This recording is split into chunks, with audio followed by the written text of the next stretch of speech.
오늘 하나님께서 우리에게 주시는 말씀은 출애굽기 15장 22절부터 26절까지 말씀입니다. 출애굽기 15장 22절부터 26절까지 말씀입니다. 구약성경 105페이지 정도에 있습니다. 제가 봉독하겠습니다. 모세가 홍해에서 이스라엘을 인도하매 그들이 나와서 수르 광야로 들어가서 거기서 사흘 길을 걸었으나 물을 얻지 못하고 마라에 이르렀더니 그곳 물이 써서 마시지 못하겠으므로 그 이름을 마라라 하였더라. 백성이 모세에게 원망하여 이르되 우리가 무엇을 마실까 하매 모세가 여호와께 부르짖었더니 여호와께서 그에게 한 나무를 가리키시니 그가 물에 던지니 물이 달게 되었더라. 거기서 여호와께서 그들을 위하여 법도와 율례를 정하시고 그들을 시험하실세 이르시되 너희가 너희 하나님 나 여호와의 말을 들어 순종하고 내가 보기에 의를 행하며 내 계명에 귀를 기울이며 내 모든 규례를 지키면 내가 애굽 사람에게 내린 모든 질병 중 하나도 너희에게 내리지 아니하리니 나는 너희를 치료하는 여호와임이라. 아멘. 우리가 살아가면서 어려운 시기를 만나면 왜 나만 이런 고통을 당하냐며 한숨 짓고 불평하고 원망하는 것이 보통의 사람들의 모습입니다. 그러나 우리 신앙인들은 달라야 합니다. 믿는 사람들은 달라야 하지요. 고통 속에서도 어려움 속에서도 하나님께서 나에게 무엇을 말씀하시며 나에게 무엇을 원하시는지, 하나님께서 나로 무엇을 깨닫게 하시려는지 그것을 알고자 또 기도하며 부르짖으며 하나님께 나아가야 하는 것입니다. 단순히 한숨 짓고 원망하고 불평하는 것에서 끝나서는 안 된다라는 말씀입니다. 하나님의 뜻을 찾으며 하나님께 나아와 엎드리며 기도하는 것이 신앙인의 모습이고 신앙인의 자세입니다. 그리고 어느덧 시간이 흘러 이렇게 고통의 어려움의 그 모습들이 지나가면 사람들은 말합니다. 내가 정말 10년 감수했다. 또는 신령님이 도왔다. 조상님의 은덕이다 라고 말하지요. 그러나 우리 신앙인들은 결코 그래서는 안 됩니다. 우리 신앙인들은, 믿는 자들은 하나님께서 나를 도우셨다, 하나님의 은혜다라고 하나님께 감사할 수 있어야 하는 것입니다. 그게 신앙인의 자세입니다. 그런데요, 참으로 이상한 것은 이렇게 어려울 때는 하나님 앞에 엎드려 기도하며 부르짖으며 나아가다가도 어느덧 그 문제가 해결되고 평안해지면 하나님의 그 은혜를 잊고 살아간다라는 것입니다. 마치 이 인생들의 이런 모습이 애굽에서 430년 동안이나 종살이 하다가 하나님께서 그들을 이끄시고 젖과 꿀이 흐르는 땅, 이 가나안 땅을 향하여 나아가면서 반복하는 이스라엘 백성들의 모습과 너무나도 똑같습니다. 이스라엘 백성의 부르짖음에 하나님께서는 애굽 땅에서 430년간이나 종살이하던 그 백성을 모세를 통하여 이끌어내셨습니다. 그것을 출애굽이라고 하죠. 애굽을 나왔다라는 말씀입니다. 그런데 이들은 애굽을 나오자마자 공경에 처합니다. 어려움에 빠집니다. 그들 앞에는 도저히 건널 수 없는 홍해가 가로막고 있고 심지어 뒤에서는 애굽의 군대가 우리를 잡으려고 쫓아오고 있습니다.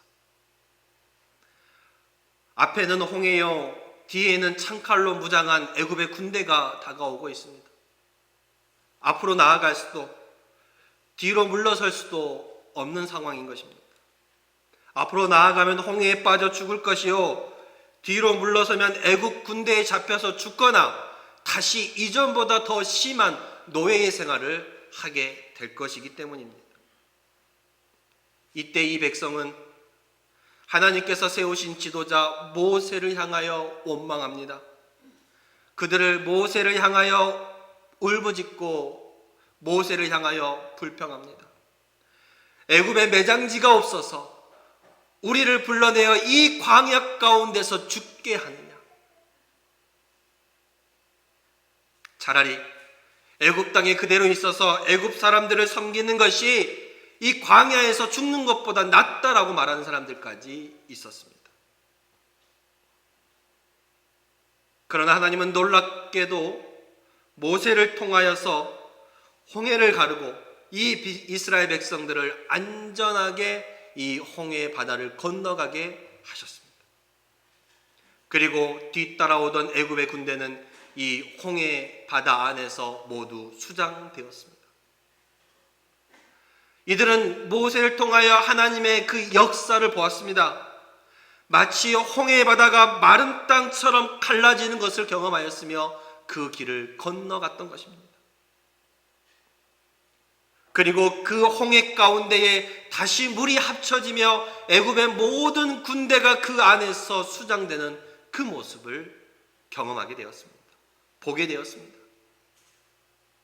그래서 출애굽기 15장 1절부터 21절의 말씀을 보면 모세가 이러한 하나님의 역사를 찬양하는 그 노래가 기록되어 있습니다.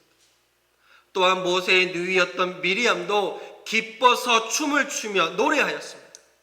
이에 따라 백성들 역시도 모세와 미리암과 함께 춤을 추며 노래하며 하나님을 찬양하였고 자기들을 구원해 주신 그 하나님의 놀라운 은혜에 영광을 돌렸습니다.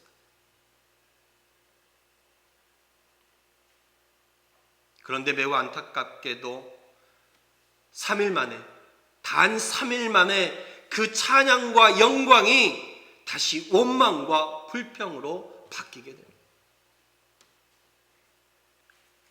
홍해를 건넌 이스라엘 백성들은 모세와 함께 수르 광야에 들어서게 되었고 3일 길을 걸어가게 됩니다. 그런데 그 3일 길을 광야를 걸어가며 물을 얻지 못했던 것이지요. 그들은 밤낮으로 하나님께서 구름기둥과 불기둥으로 자신들을 지키시며 인도하심을 받으며 나아가면서도 이 물을 얻지 못해서 죽을 지경에 놓여 있었습니다. 사막이라는 지역적 특성 때문에 이 마실 물을 얻지 못했고 애굽에서 나오면서 가져왔던 그 물들도 이제는 다 떨어져 버리게 되었습니다. 이스라엘 백성들 가운데 물이 없는 그 고통이 서서히 스며들게 된 것입니다. 이 백성은 홍해를 건넌 후 메마른 사막에 그 광야길을 3일이나 걸어서 맨 처음 도착하여 장막을 친 곳이 바로 홍해의 남쪽인 마라라는 지역입니다. 이 지친 백성들이 광야를 3일길이나 걸어왔던 이 백성들이 이 마라라는 이곳에 진을 치며 가장 먼저 찾은 것이 무엇이었겠습니까? 바로 물입니다. 물을 먼저 찾았지. 다행히 그곳에 물은 있었습니다. 근데 그 물이 염분을 함유하고 있는 사막에 있는 물이라서 마실 수가 없었던 것입니다. 백성들은 갈증에 목마름에 정말로 몸부림치고 있는데 물은 있으나 그 물이 마실 수가 없는 물이었던 것입니다. 그래서 그 장소를 히브리 말로 쓰다라는 의미를 가진 마라라고 이름을 붙인 것입니다. 결국 이 이스라엘 백성들은 또 다시 하나님께서 세우신 지도자 모세를 향하여 원망합니다. 불평합니다. 우리가 무엇을 마실까? 모세를 향하며 원망하고 불평하는 것이지요. 홍해바다를 마른 땅같이 건넜던 그 일이, 애국 군대가 그 홍해바다에 수장되었던 그 일이, 그리고 하나님의 그 역사와 기적을 찬양했던 그 일이 불과 3일밖에 지나지 않았습니다. 홍해의 구원을 체험한 이스라엘 백성들에게서 3일이 지나며 환경이 변하고 육체의 필요가 넘쳐나고 갈증이 심해지고 그들 앞에 있는 물이 있지만 써서 먹을 수가 없자 다시 모세를 원망한 것입니다. 불과 3일 전만 해도 할렐루야 하나님께 영광을 돌리며 찬양하며 춤추던 이 백성이 이제는 다시 또 원망하며 불평으로 나오는 것이지. 이처럼 우리 인간의 마음은 외부의 환경에 따라 수시로 변합니다. 좋았다가도 나빠지고 기뻤다가도 슬퍼지고, 우리가 얼마나 연약한 존재인지, 우리가 얼마나 쉽게 변하는 존재인지를 오늘 말씀을 통해서도 깨닫게 됩니다. 날씨가 맑을 때는 기쁘다가도 비만 좀 내리면 기분이 축축해지고 쓸쓸해지지 않습니까? 시편 30편 6절의 말씀을 보면 내가 형통할 때 말하기를 영원히 흔들리지 아니하리라 라는 말씀이 있습니다. 내가 형통할 때 말하기를 영원히 흔들리지 아니하리라. 사람이 좀 잘 되면, 좀 평안하면 변하지 않겠다, 함께 가자, 끝까지 가자, 잘하겠다, 열심히 해보겠다, 흔들리지 않겠다, 변하지 않겠다 하지만 또다시 우리에게 근심이 찾아오고 걱정이 찾아오고 염려가 찾아오고 고통이 찾아오면 또 순식간에 변하는 것입니다. 그게 바로 우리 인간입니다. 그러나 우리가 아무리 변할지라도, 우리의 마음이 아무리 흔들릴지라도 한 가지 변하지 않는 것이 있습니다. 그것은 바로 우리를 향한 하나님의 사랑입니다. 우리를 향한 하나님의 사랑은 내가 어떤 환경과 여건에 있다 할지라도 변하지 않습니다. 그래서 우리는 그 하나님의 사랑을 기억하면서 우리의 인생의 모든 순간들을 잘 풀어가시기를 바랍니다. 오늘 이 마라에서의 이야기는 구원받은 하나님의 백성이 당하는 첫 번째 시험의 예표입니다. 예수님께서 광야에서 시험당하셨던 첫 번째 시험과도 같지요. 그 시험은 무엇입니까? 바로 먹고 마시는 문제였습니다. 생활의 문제였던 것이지요. 사람이 일평생 살아가면서 먹고 마시는 문제가 제일 큰 문제입니다. 그리고 이 먹고 마시는 문제가 해결되면 내가 어디에서 어떻게 살 것인가를 또 생각하게 되는 것이지. 400여 년 시간, 약 430년간의 애굽 땅에서 종살이하고 나온 이스라엘 백성에게 지금 닥친 그 문제는 바로 먹는 문제였습니다. 생활의 문제였습니다. 가장 기본적인 문제였습니다. 그리고 그 문제를 통하여서 하나님의 사람에게, 모세에게 원망하며 불평을 쏟아냈던 것입니다. 우리도 살아가면서 가장 신앙이 흔들리게 되는 첫 번째가 바로 이 생활의 기본적인 문제 때문에 그렇습니다. 먹고 마시는 문제, 살아가는 생활의 문제 때문에 우리의 생활, 우리의 신앙이 먼저 흔들리게 되는 것입니다. 그러나 잊지 마십시오. 그러나 기억하시기를 바랍니다. 하나님의 사람, 하나님의 자녀, 그리스도인이 된다라는 것은 나의 이 가장 기본적인 문제까지도 하나님 앞에 맡기는 것입니다. 그게 신앙의 모습입니다. 내 생활의 가장 기본적인 문제까지도 하나님 앞에 맡기며 나아가는 것, 그게 신앙생활입니다. 곧 내 안에 그리스도께서 사시는 모습입니다. 원망은요, 불신앙에서 나오는 것입니다. 원망은요, 불순종에서 나오는 것입니다. 하나님의 은혜에, 그 하나님의 구원에 대한 사랑에 감사의 여유가 없을 때 우리 가운데 원망이 나오는 것입니다. 그들에겐 지금도 하나님께서 함께하고 계셨습니다. 눈을 들어 바라보면 구름기둥과 불기둥으로 그들을 인도하고 계시는 하나님을 바라볼 수 있었습니다. 나와 함께 하시는 하나님을 볼 수 있었고 느낄 수 있었고 그 하나님을 바라볼 수 있었습니다. 이렇게 하나님과 함께 있으면서도 그것을 깨닫지 못하고 그것을 잊어버리며 너무나도 쉽게 원망과 불평을 드러내는 것입니다. 왜냐하면 그들은 이전의 옛 모습을 버리지 못했기 때문에 그렇지요. 430년 동안이나 애굽 땅에서 그들의 종살이 노예생활을 하면서 항상 입에 붙었던 원망과 불평이 아직도 그것이 씻어내지 못해, 그것을 버리지 못해 어떠한 상황을 만나면 원망과 불평이 먼저 나오는 것입니다. 옛 모습을 버리지 못했던 것이지요. 애굽 땅에서 살았던 그 모습을 버리지 못했던 것입니다. 우리도 신앙생활하면서 이전의 나의 옛 모습을 버리지 못하고 불쑥불쑥 나의 옛 기질과 성질이 드러나오는 것을 볼 수가 있습니다. 문제 앞에, 고난 앞에, 삶 속에서 우리가 찾아야 할 분을 두고도 찾지 못하는 것입니다.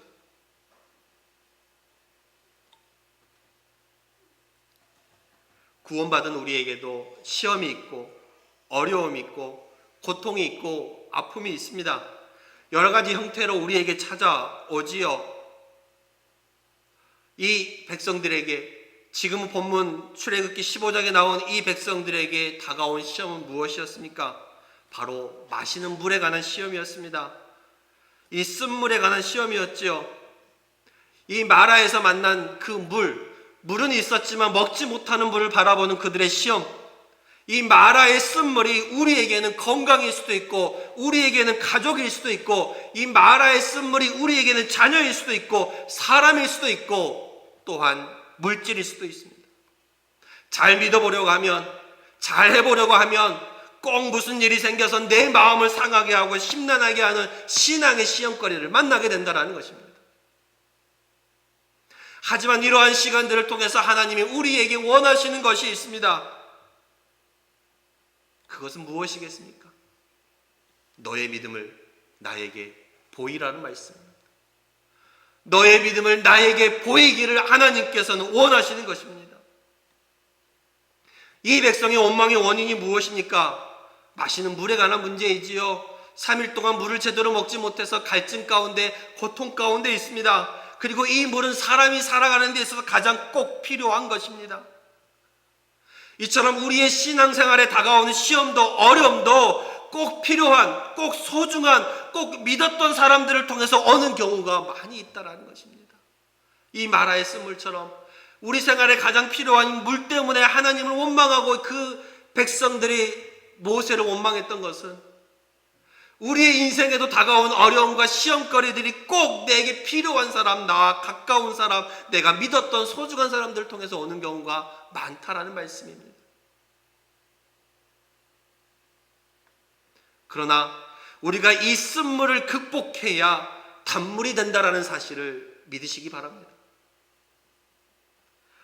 내게 아무 시험도 없고 내가 아무 걱정도 없고 내게 아무 염려가 없다라면, 내게 하나님의 축복이 계속된다라면 그 축복이 축복인지도 모르고 내게 있는 은혜가 은혜인지를 깨닫지 못하는 것입니다. 우리가 비로소 장례식을 가봐야 내가 살아있음에 감사하게 됩니다. 내가 병원에 가봐야 내가 건강하게 있음을 감사하게 되는 것입니다.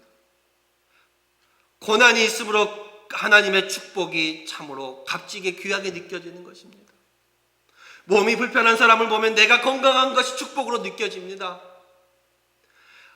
먼저 가신 사람들을 보면 내가 살아있는 것이 감사함으로 느껴지는 것입니다.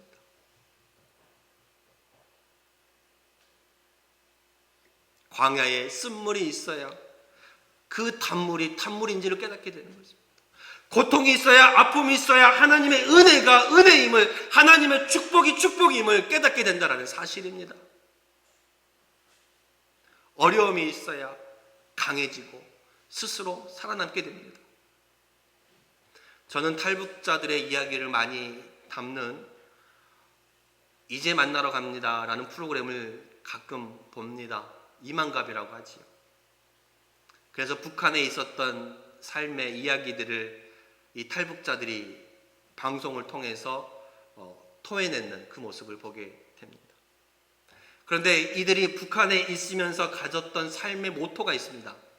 지금도 북한 사람들에게 가지는, 그리고 북한 정부가 백성들에게 원하는 삶의 모토가 있지요. 바로 그것은 자력강생입니다. 자력강생. 스스로 어떻게든 그 삶을 자기가 꾸려나가는 것입니다. 국가가 그것을 해결해 주지 못하니 내가 해결을 해야 하는 것입니다. 남이 그것을 해결해 주지 못하니 내가 어떻게든 해결을 해야 되는 것입니다. 그래서 스스로 살아남는 것이지요. 어려울 때는 작은 것에도 감사합니다. 그러나 풍족할 때는 이 작은 것에 감동하기가 쉽지 않습니다. 쓴물이 있어야 단물임을 알게 되고, 우리에게 어려움과 시험이 있어야 하나님의 축복을 알게 되고 하나님의 은혜를 알게 된다라는 말씀입니다. 하나님께서 이 광야의 시험을 왜 주셨을까요?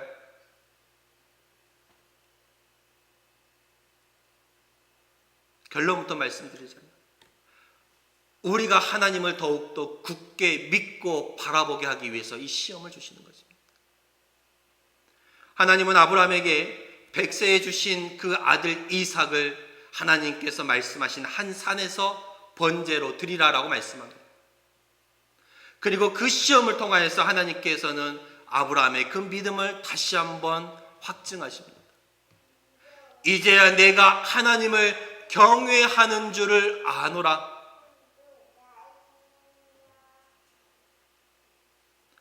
이 하나님이 광야에서 이 이스라엘 백성들에게 시험과 어려움을 주는 이유가 무엇입니까? 젖과 꿀이 흐르는 저 가나안 땅을 나아가면서 하나님께서 이 백성에게 원하시고 기대하시는 것은 무엇이겠습니까? 그것은 바로 너희의 옛 성품을 버리라라는 것입니다. 우리의 인생에 왜 어려움이 찾아옵니까? 왜 아픔이 찾아옵니까? 우리의 인생살이에 어려움이 오는 것은 이 세상이 나의 영원한 안식처가 아님을 알게 하기 위해서입니다. 이 세상이 너의 전부가 아님을 깨닫게 하기 위해서입니다. 저 영원한 하나님의 나라를 바라보면서 이 땅을 살아도 살아가라 라고 말씀하시는 것입니다. 땅의 것에 마음을 너무 두지 말고 저 하늘의 것을 바라보는 삶을 살아가라 라고 말씀하시는 것입니다. 그것을 깨닫게 하기 위해서, 그것을 더욱더 확실하게 하기 위해서 우리에게 어려움을 주시고 아픔을 주시고 때때로 고통을 주시는 것입니다. 사람은 어려움에 처하면 그 자기에 있는 것이 드러나게 됩니다. 본성이 드러나는 것이지요. 아담의 범죄 이후로 우리 인간들에게는 죄의 속성이 들어왔습니다. 그래서 사람들은 너무나도 쉽게 불평합니다. 원망합니다. 비난합니다. 그러나 하나님의 성품은 무엇입니까? 하나님의 성품은 감사입니다. 감사하는 것입니다. 내 입에 단물이 들어와도 감사하고 혹여 내 입에 쓴물이 들어와도 감사하는 것, 그것이 그리스도 안에서 새 옷을 입은 새 성품을 가진 사람들의 모습이어야 한다는 것입니다. 그래서 하박국 선지자는 고백하지 않습니까? 하박국서 3장 17절과 18절에 보면 비록 무화과 나무가 무성하지 못하고 포도나무에 열매가 없으며 감람나무에 소출이 없으며 밭에 먹을 것이 없으며 우리의 양이 없으며 외양간에 소가 없을지라도 나는 여호와로 말미암아 즐거워하며 나의 구원의 하나님으로 말미암아 기뻐하리라 라고 말하고 있어요. 나 가진 것 없어도 나 하나님으로 인하여 기뻐하고 나 하나님으로 인하여 감사한다는 것입니다.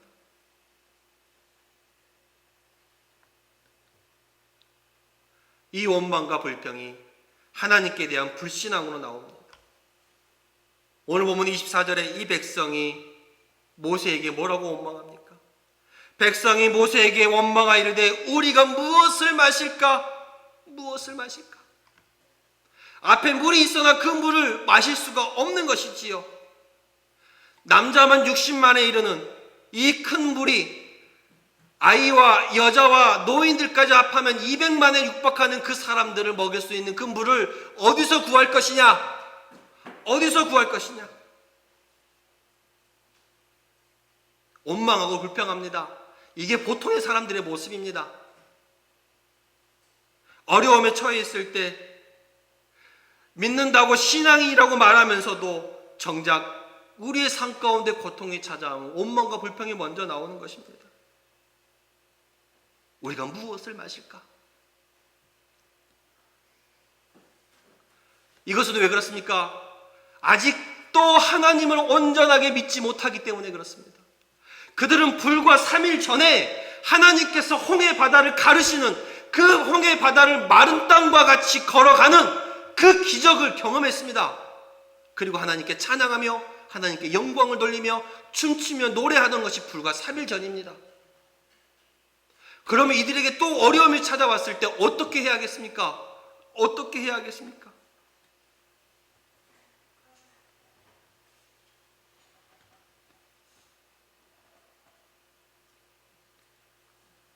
그 답을 모세가 보여주고 있습니다. 백성들이 모세에게 원망하여 우리가 무엇을 마시겠습니까? 우리가 어떻게 해야겠습니까? 우리가 여기서 죽을 수밖에 없습니다라고 했을 때에 모세가 보여준 답은 무엇입니까? 오늘 보면 25절에 모세가 여호와께 부르짖었더니 모세가 여호와께 부르짖었다라고 말하고 있습니다.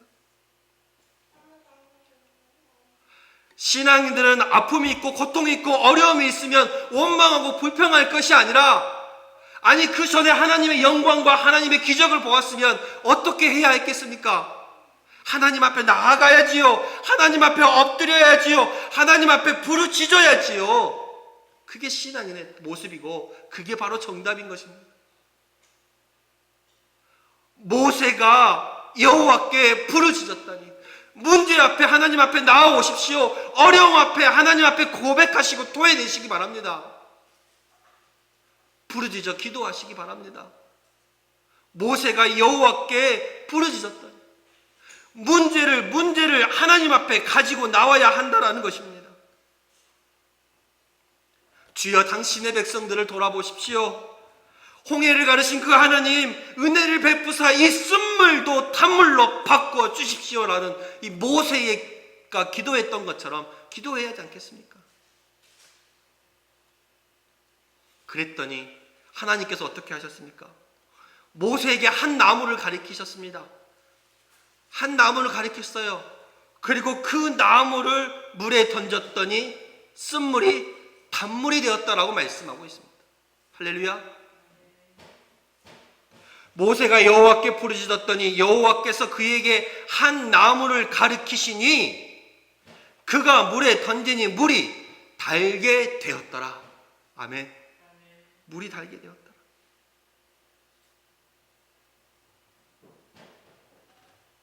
이 나무가 무슨 자연 치유적인 능력이 있어 그런 걸까요? 장정만 60만이요 모든 사람들까지 합하면 200만이 넘는 사람이 이 나무 하나 때문에 그 물을 다 마실 수 있도록 변하는 것일까요? 어떤 큰 능력이 있는 그 나무일까요? 아닙니다.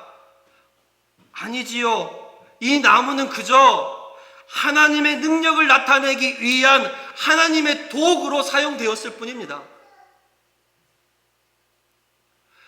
이스라엘 백성들의 원망 앞에 하나님께 부르짖으며 기도하던 모세를 통하여 보여주신 하나님의 기적인 것입니다.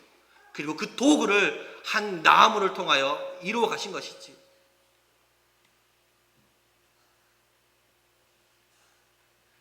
그럼 이 나무가 이전에는 없다가 모세가 기도하니까 뿅 하고 생겨난 것일까요? 아니지요. 이 나무는 모세가 기도하기 이전에도 백성들이 원망하고 불평하기 이전에도 그곳에 있었습니다. 근데 왜 그제야 보게 된 것일까요? 왜 그제야 그것을 이용하게 된 것일까요? 왜 그것을 그전에는 보지 못했던 것일까요? 기도하지 않았기 때문에 그래요. 하나님 앞에 부르짖지 않았기 때문에 그래요. 하나님 앞에 엎드리지 않았기 때문에 그 길을, 그 방법을 알지 못하는 거예요. 피할 길이 있지만 그 피할 길을 내가 알지 못하는 거예요.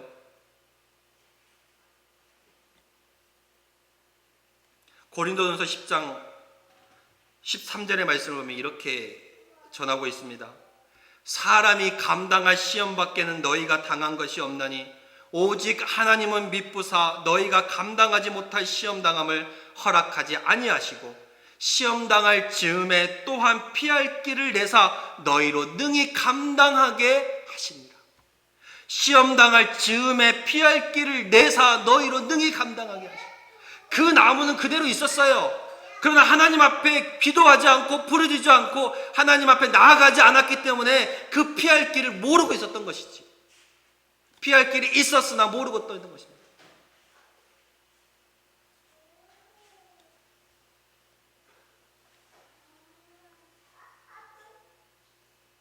그래서 신앙인들은 어떤 일이 닥쳤을 때의 원망과 불평보다는 감사가 먼저 나와야 합니다. 감사가. 하나님의 성품은 감사하잖아요. 그리스도로 옷 입는다라는 것은 내가 이전의 옛 성품을 벗어버리고 하나님의 성품을 입는 것을 말하는 거예요. 욥기서에 보면 욥은 이렇게 고백하잖아요. 자기의 10 자녀들이 다 죽고 자기의 재산을 다 잃어버리고 심지어 아내까지 떠나가는 그 상황, 자신의 몸에 병까지 드는 그 상황에서도 뭐라고 고백하고 있습니까? 주신 이도 여호와시요 거두신 이도 여호와시니 여호와의 이름에 찬송 받으실지입니다. 주신 자도 하나님이요 그 주신 것을 가져가신 이도 하나님이니 원망하지 않고 불평하지 않겠다라는 것입니다. 원망보다는 감사가 축복의 길입니다. 이런 욥에게 하나님은 결국 2배의 갑절의 축복을 내리셨는 줄로 믿습니다. 원망하지 않고 오히려 감사하면 갑절의 은혜가 오는 것입니다.